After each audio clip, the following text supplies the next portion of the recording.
One of the final acts of the Kirk session of St Meddan's Church was to record the story of a remarkable man, the one who researched and wrote about the church's famous stained glass window. Frederick Harrison, known to everyone simply as Fred, was born in Paisley Road West in Glasgow, near Ibrox Park, on the 13th of September 1932.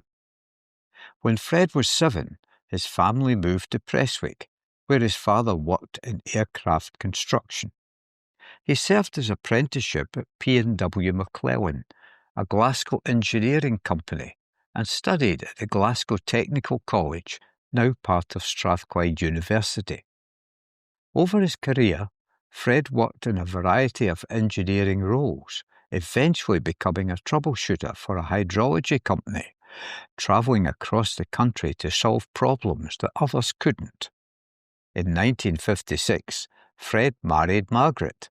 They shared nearly 50 years together before Margaret passed away in 2001. A devoted member and elder of St Meddan's Church, Fred joined the Property Committee in 2008. When the church received a lottery grant to restore its stained glass window, one of the conditions was to produce a book about the craftsman who created it, William Smith. Alec Kennedy, the Property Committee convener, asked Fred to take on the research. Fred accepted with enthusiasm and dedication, uncovering the fascinating story behind the man and his art. In 2024, Troon Heritage Online Recollections recorded Fred telling the story of the window in the sanctuary. A second recording was planned for early 2025, but sadly Fred's health began to fail, and he passed away on the 6th of August of that year. To honour his legacy, Fred's research lives on, through this video, through Troon TV, and through his book, The Genius in the Shadows. We're sitting here in this wonderful building of St Meddan's Church.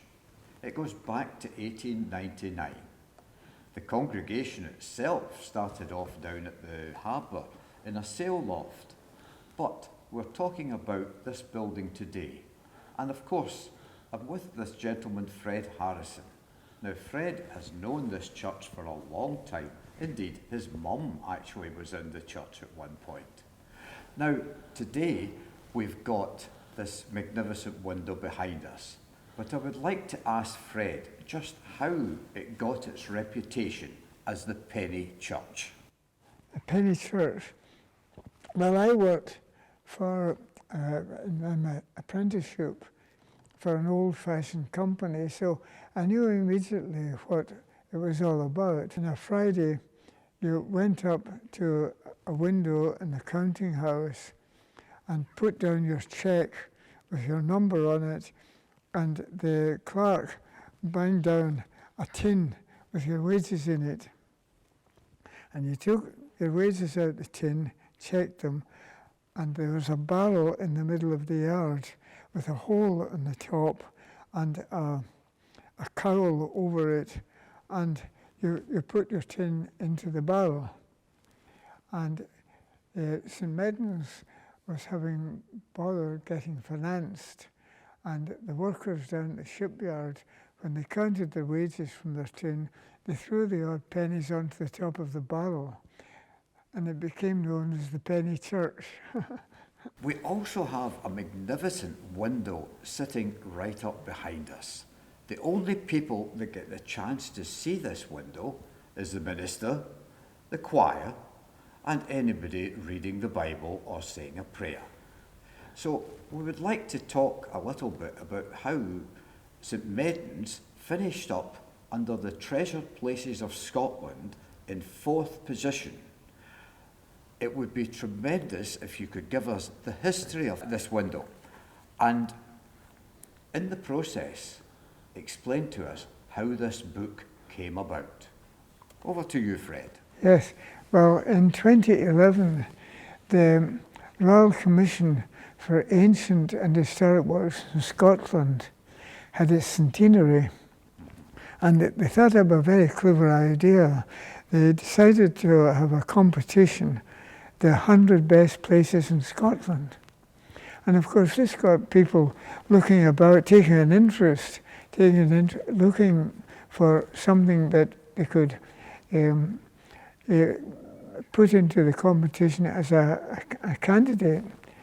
The first the congregation knew about this was when there was a news bulletin, and up came the St Meddan's church window.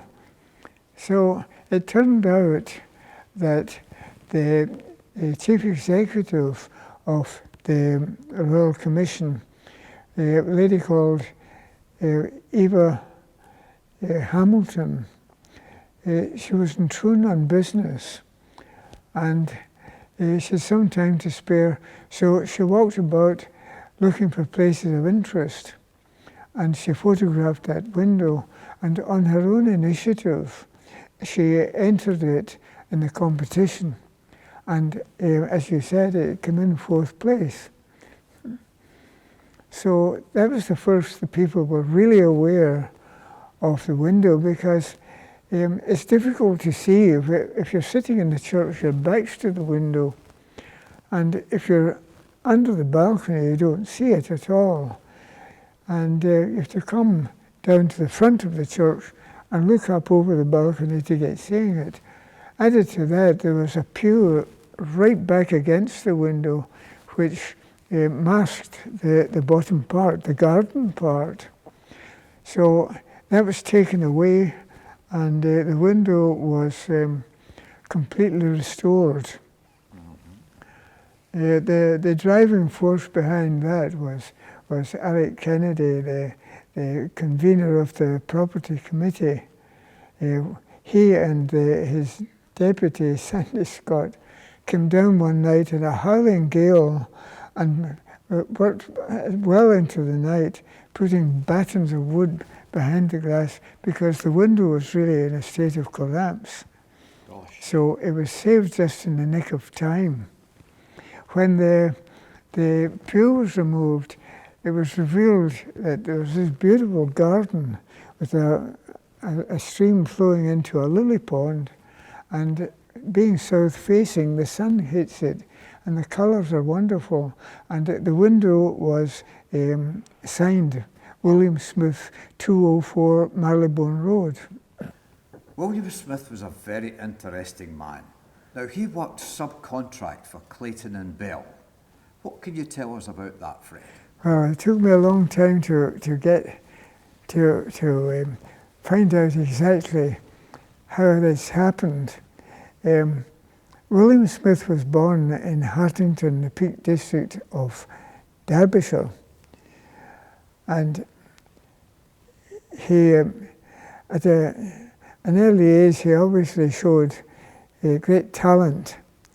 He had a very talented uncle, James Frank Redfern, who was wonderful at carving, and the owner of the estate where his father worked sent him at his own expense to Paris to study, and he came back, and James Frank Redfern, he was sought after by Gilbert Scott, who at that time was doing the Albert Memorial in Hyde Park, and he got Frank Redfern to carve the 8 graces, 4 Christian and 4 lay, that are around the top of the Albert Memorial. These carvings were used for investment casting. Gosh. And the founder who did the investment casting said he'd never seen patterns like them. Yes, a very talented man, talented family. Now, he started encouraging William Smith, because he realized William had great talent. And William was apprenticed to a company called Potter and Sons Thomas Potter, yes. In London. And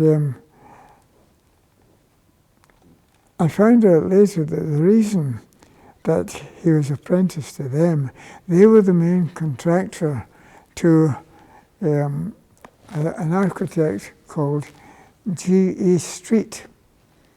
Now, Street and Frank Redfern were good friends. Frank Redfern did a great many statues and things and reredos in churches and cathedrals for G.E. Street. Street was a professor at the Royal Academy. When he died, he was in the position of president of the Royal Institute of British Architects. He had won the Royal Gold Award medal for architecture, and he was the foremost architect in the country. As I say, Redfern did a lot of work for him, and it became obvious that William Smith was carefully groomed by them, taken into the Thomas Potter and Sons for his apprenticeship. I wondered why William Smith apparently came out of an apprenticeship into his own premises and worked for architects who were at the very peak of the profession. How could this be done? The architects that he worked for, I found 7 in all, they were people had been given titles. They were presidents of the Royal Institute of British Architects. They were Royal Gold Medal Award winners. So how could he do that, have a connection which many companies well established would envy? How could that be done? A young man in his early 20s. And the reason for that was that William Smith's uncle got him into an apprenticeship with Thomas Potter and Sons, who were the main contractor to G.E. Street. G.E. Street was the foremost architect of his time. He was buried in Westminster Abbey. And he was president of the Royal Institute of British Architects. He was a Royal Gold Medal Award winner. He was a professor at the Royal Academy. And his most famous work is the Royal Courts of Justice, just where the Strand meets Fleet Street. Ah, yes, I know where you are. And now, William Smith was working there with Thomas Potter and Sons. Frank Redfern, he died very young. He was only 38 when he died in 1876. And William still had a year of his apprenticeship to go. But Frank left William his workshops. And so William came straight out of his apprenticeship into his own workshop. His own, Now, Street valued his work. He'd watched him as an apprentice working there, and he took him on as a contractor.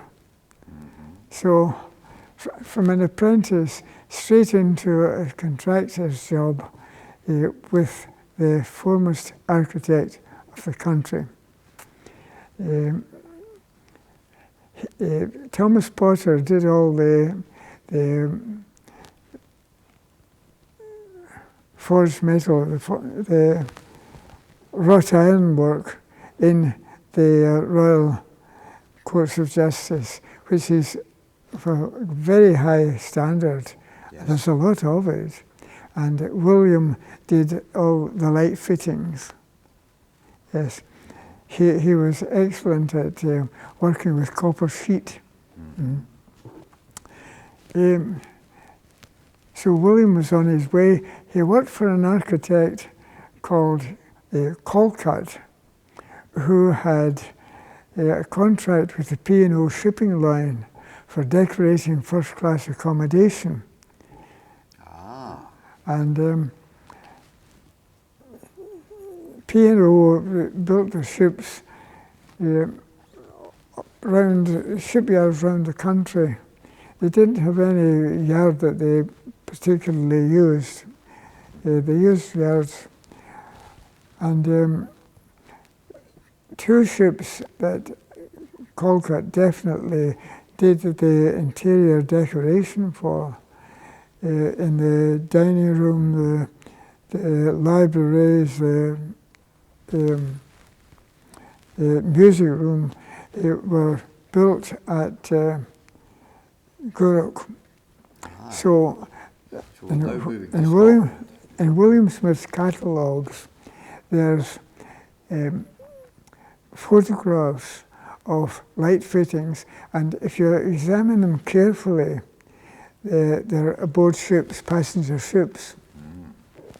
So it's quite, I think it's pretty certain that that brought him up to Gourock, to Scotland. He would make contacts with the fitting out fraternity, who moved from one shipyard to another as the ship was completed and the fitting out work had to be done. And so he'd make contacts there, and I think that would bring him to Troon. I checked. Own shipyard, Ailsa shipyard. Yes. Right. To Troon. I checked out at the archive at Auchengrove in Ayr, and Ailsa Shipbuilding, Troon, built two ships, two sister ships, which were fast cargo vessels, probably with passenger accommodation, and they had Indian names. They were built for trading with India. Later, 1889, they built another two sister ships, same thing, fast cargo ships with some passenger accommodation. So that would bring William into Troon. Now, just across from here. Yes, he stayed at he would stay at the Mar Lodge Hotel. Yes. And at that time, this church would be nearing completion, and James Gillies would be around supervising the work, and no doubt they met, and they were both very keen on Freemasonry. Right. So that would consolidate the friendship. So William met James Gillies. Now, James Gillies was the first provost of Troon. Yes, he was. And that would obviously be that he was relatively wealthy. Yes. His home was Craiglee, a big house in South Beach. He was a prosperous man. He was a coal merchant, and they shipped the coal out from Troon to Ireland from the local mines. Troon was quite a busy wee harbour then. In January 1892, James Gillies, who was chairman of the board of managers of this church. Right. This was a bigger church to accommodate a growing congregation. And he was chairman of the board of managers. And at the meeting in January 1892, he laid before the board of managers a drawing of a stained glass window, a colour drawing, which was sent up by William Smith at his request. I wondered at the time why he should go to a London glazier and stained glass window painter when Glasgow was a veritable hub of industry. Yes. And the foremost of Art Nouveau and so William Smith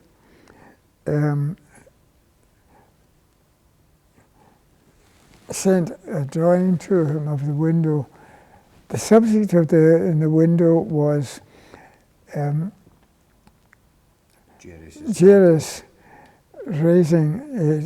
Christ raising Jairus' daughter from the dead. That was William. That was James Gillies' favourite story, Bible story. So the board accepted the drawing, the offer of the window, unanimously. And so the window was completed and handed over to the congregation at a ceremony on the 19th of September, 1892. William Smith was present at that meeting and spoke at the end of the meeting, thanking the speakers for their flattering comments. The original window, Fred, it wasn't a stained glass window. It was cathedral lights. Yes, I would call them cathedral panes, leaded cathedral panes, but the experts call them lights. When James Gillies was standing probably around where we are just now, looking at the church, nearing completion, he looked at that window and thought that it would be a good idea to have a coloured window, to have a stained glass window. Stained glass windows were thin in the ground even then, because at the Reformation, all the stained glass was smashed. And churches were very plain architecture with the green-tinted cathedral panes. You know, William Smith has actually signed the window. We, to the best of our knowledge, have the only one in Scotland that is signed. Why did he not sign windows? He didn't sign windows because he was working for contractors. His signed windows are very thin in the ground. In his catalogue, when I went down to London, there's catalogues, there's in his file, there's photograph albums, and there's a wonderful catalogue of light fittings, metal light fittings, which he made himself. He drew he was a wonderful artist. He drew the light fittings, mostly pendants, and he coloured them with chalk and crayon and charcoal, and then he brought out the metal, highlighted the metal with Indian ink. And there were really great prints, and he took prints, and those were his catalogues. There was very little on glass windows, just 3 or 4. And those were, I never traced many of them. The only window that I could trace was in the former Royal Commercial Travellers School at Pinner. And it's a beautiful window. It's a war memorial window, made in 1919, and he signed that. That would be a private job, but normally he obviously worked for a contractor. Who was the contractor? An NADFAS representative at Hartington Church, there to study the memorial window that William Smith built for his uncle, and signed that. The NADFAS representative stated that William Smith was trained by an artist called Francis Dixon. NADFAS means the National Association of Decorative and Fine Art Societies. Ah, right. I think there's about 370 little groups of people interested in art. They all gathered together to form this society. Now, one of the representatives in Hartington Church stated that he was trained by Francis Dixon. Francis Dixon was trained by Clayton and Bell, and he was a Clayton and Bell artist.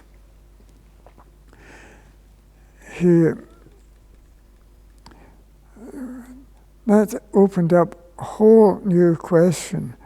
How come that William Smith, serving an apprenticeship with Thomas Potter and Sons, could at the same time be getting trained by Francis Dixon? So his uncle, I found, had James Frank Redfern had worked in a partnership with Clayton and Bell. Ah. It must have been a big contract. It lasted 2 years, from 1868 to 1870. And I take it that Frank Redfern was doing the tracery work, and Francis Dixon was painting the glass windows, and they would be working hand in glove, got to know each other. And I take it that Frank Redfern approached Francis Dixon and asked him if he could coach William in glass painting. Now, the nature of glass making, it's got to run 24/7, 365, 366, because they mustn't allow the glass to become solidified in their kettles, otherwise they doesn't bother. Yes. Clayton and Bell did green glass for the surrounding windows. Like you see the green glass here. Clayton and Bell did that. It was a good quality glass. And the trouble with green glass, if you consider a piece of of glass, it's a filter. It's stopping all the frequencies, but letting the green frequency through. Now, the heat is carried by the long wave, red, orange, yellow colors at the end of the long wave length end of the spectrum. So the glass is inclined to cool quickly, and so they've got to keep circulating it to keep it moving and stop it solidifying. So the place was open all the time, and William, through Frank, would get access to their studios. So William would be in his part-time in his spare time, working in glass, taking it in, showing how it was fired, showing how it was painted. Eventually, he was a very highly skilled glass painter. Now, when it comes to proving that William Smith worked for Clayton and Bell, a bronze plaque photographed in William Smith's file, and it states that it's a memorial to the Reverend William Gordon Cole, M.A., who was rector of this parish, giving the dates of his rectorship. And it says the window on the right was the memorial to him. Will I go through that again? Yes. Right. In William Smith's file, there's a plaque made of bronze metal. And the method of manufacture is what's called repoussé. It's placed on a lead block, and there's various shapes of chisel, and they're knocked through from the back. And it's dented with the chisels. And this plaque stated that the window on the right is a memorial to the Reverend William Gordon Cole, M.A., who was rector of this parish, giving the dates of his rectorship. But where is this parish?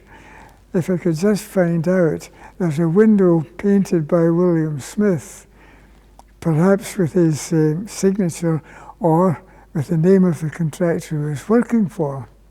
If I could just find out where this window was, I would have access to definitely a William Smith painted window, perhaps, hopefully, with his signature or with the name of the contractor he worked for. But how do I find it? I found out that there was a directory called Crockford's Clerical Directory. And I found out that there's a set of them in the National Art Library in the V&A, and also the British Library had a set at their branch in Redcar.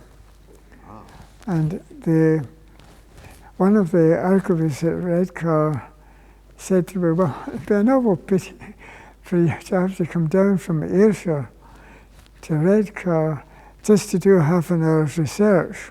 So he very kindly did it for me during his tea break. And you know, right through my project, I found there's people bending over backwards to help and discuss things and exchange information. It made the project a joy. So I found out then that the parish where the window was in the church of St James de Verdun in the village of Newbold, Verdun, which is about 10 miles from the centre of the city of Leicester. Right. So I got there, and the warden was kindness itself.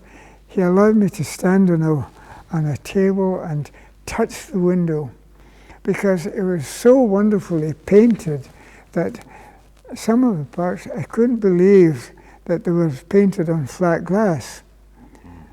I thought there must be some way that William Smith had put glass bulbs bulbous shapes on the glass, but it was smooth. And amazingly, there was no signature. And there was no name of a contractor. The plaque that I saw the photograph of was there on the wall, and I stood just where William Smith had photographed it, and I did the same. I photographed the window from the pulpit to get the level right. So, to go back to very near the beginning of my project, I was having difficulty finding windows by William Smith. And I went up to Glasgow to a company called Scottish Glass and Glazing, owned and run by a gentleman called Mark Banborough. And Mark Banborough, his wife is Dr. Rush of Glasgow University. She was trained at the Glasgow School of Art, and her subject for her thesis for her PhD was stained glass windows, Dr. Sally Rush. He gave me a few names of contractors that I could try if they had archives.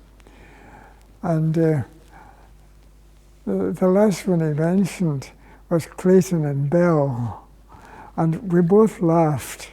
This was a pipe dream. Clayton and Bell, they were the absolute acme of glass painters. Their stained glass windows are all over the world. So, to get back to this window at the Church of St James, I had my photograph, phoned up Mark Banborough, and Mark said, look, send me a scan of it, Fred. After examining it, Mark Banborough said, there's absolutely no doubt. He said 90% sure, and then he corrected himself, 95% sure that window is a Clayton and Bell, because their hallmarks are all over it. So he took in a deep breath and he said, William Smith was a painter with Clayton and Bell. So we've got the very best. We've got the very best. Yes. Fred's book is available from Troon Church of Scotland, Church Street, Troon. KA10 6HT. That's Kilo Alpha 10 6 Hotel Tango. Or by email at office@troonchurch.org.uk. Our thanks to Troon Church of Scotland, the former St Meddan's Property Committee, the wider community, and to Joe Dorfman, Alistair Milton, George Mulvaney, and Ron Young, the photographer. Thank you for taking the time to discover the genius in the shadows.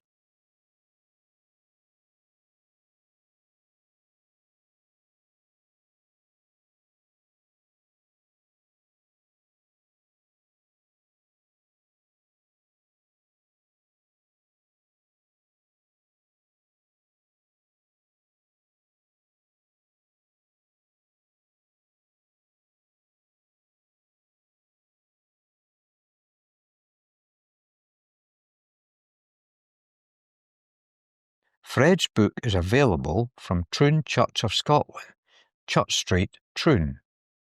KA10 6HT. That's Kilo Alpha 10 6 Hotel Tango. Or by email at office@troonchurch.org.uk. Our thanks to Troon Church of Scotland, the former St Meddan's Property Committee, the wider community, and to Joe Dorfman, Alistair Milton, George Mulvaney, and Ron Young, the photographer. Thank you for taking the time to discover the genius in the shadows.